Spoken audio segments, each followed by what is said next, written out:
दोस्तों, आज की कहानी है बहू बेटी मत लाना। बेटी तो दहेज का पैसा लेकर दूसरे के घर चली जाएगी। दोस्तों, कहानी शुरू करने से पहले अगर आपने चैनल को सब्सक्राइब नहीं किया हो तो कर लीजिए ताकि आपके पास पहुंच सके हर नया वीडियो।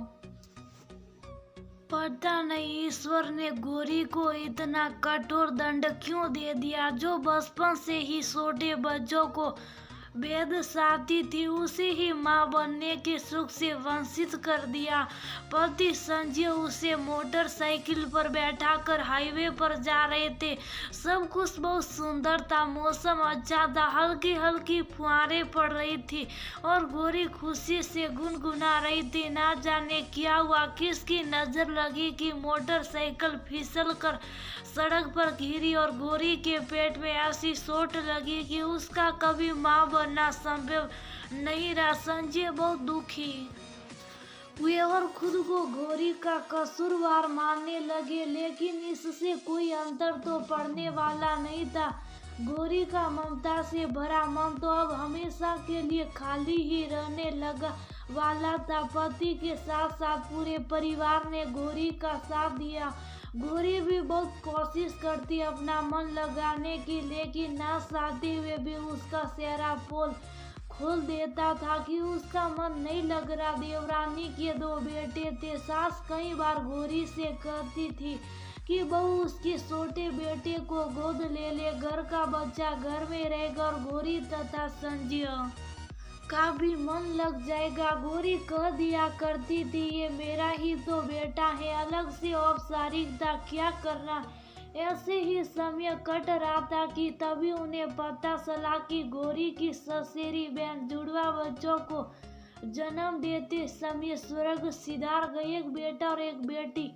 छोटे से नन्हे से बच्चे बिना माँ के हो गए। उनकी नानी और मौसी ने जैसे तैसे 1 साल तक बच्चों को संभाला। अपनी छोटी बेटी की शादी के बाद नानी में अकेले बच्चों को पालने की हिम्मत नहीं रही। वो ने ही दामाद से दूसरा विवाह करने का अनुरोध किया। एक लड़की विवाह के लिए मिल तो गई, लेकिन वह 2 बच्चों को पालने के लिए तैयार नहीं थी।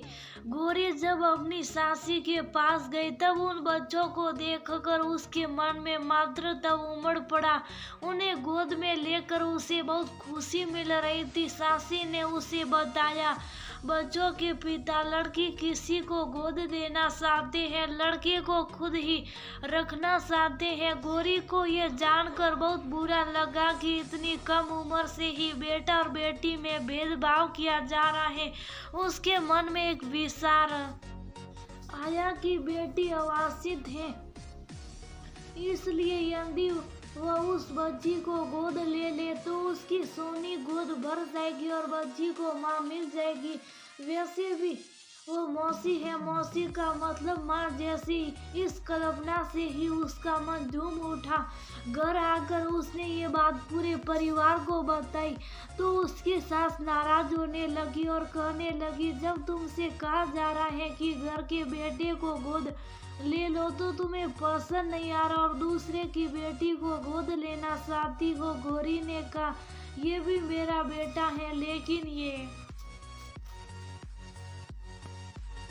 तो अपनी माँ के पास है, उस बच्ची के पास माँ नहीं है और कोई उसे रखना भी नहीं चाहता, इसलिए यदि मैं उसे पाल लूँ तो क्या बुरा है। उसकी सास कहने लगी, यदि ऐसा है तो वह बेटा भी तो दे सकते थे, पर उन्होंने नहीं दिया।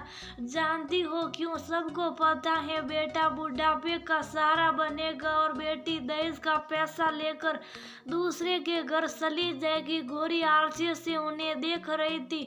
वह तो हमेशा उनसे बहुत प्रभावित रही तथा उनके प्यार के लिए उनकी श्रेणी रही, लेकिन उनकी ऐसी विचारधारा उसे नहीं पता थी सास उसके मन के भाव समझ गई और उसे प्यार से समझाते हुए कहने लगी, मैं तुम्हारी तकलीफ समझती हूँ, इसलिए कहती हूँ कि देवर के बेटे को गोद ले लो। बेटा सदा तुम्हारे पास रहेगा और तुम्हारा उत्तराधिकार बनेगा। घर का पैसा घर में रहेगा। यदि तुम दूसरे खानदान की बेटी को लाती हो तो उसकी शादी में तुम्हें काफी पैसा देना पड़ेगा।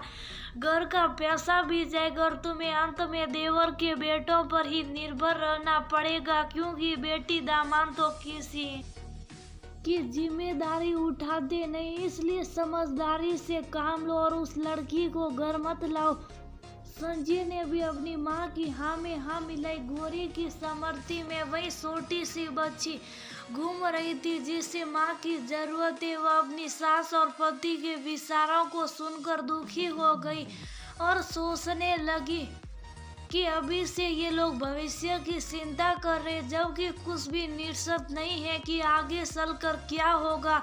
बेटा ही बुढ़ापे में ध्यान रखेगा, ये कैसे निश्चित कर लिया। वैसे भी आजकल कितनी संतान अपने माता पिता का ध्यान रख पा रही है। नौकरी, दूसरे शहर में रहना आदि कई समस्या है जिनके कारण अनेक माता पिता अकेले ही रहते हैं। यही सब सोचती हुई बिना कुछ बोले वह अपने कमरे में चली गई। गोरी अब बहुत उदास रहने लगी।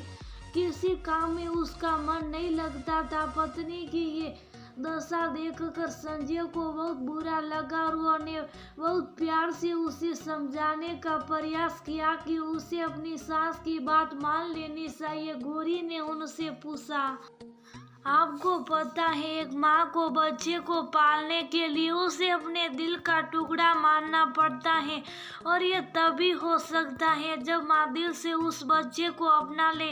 जैसा कि आप सब कह रहे हैं देवर के बेटे को गोद ले लूं तो उसकी माँ सामने है, वह कभी भी मुझे माँ नहीं मान सकता। उसकी जगह यदि मैं उस छोटी सी बच्ची को लाती हूँ तो मेरे अतिरिक्त उसकी माँ कोई और नहीं होगी, वह पूरी तरह से मेरी होगी। संजय कहने लगे, जिस भी बच्चे को पालोगे वह तुम्हारा हो ही जाएगा।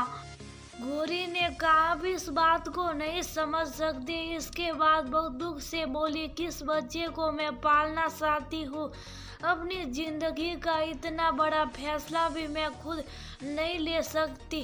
पति ने पत्नी के दिल की बात समझ ली और वह बोले, तुम सही कह रही हो, किस बच्चे को पालना है इसका चुनाव माँ ही कर सकती है। मैं तुम्हें रोकूंगा नहीं और सबको भी समझा दूंगा। तुम उस बच्ची को ले आओ,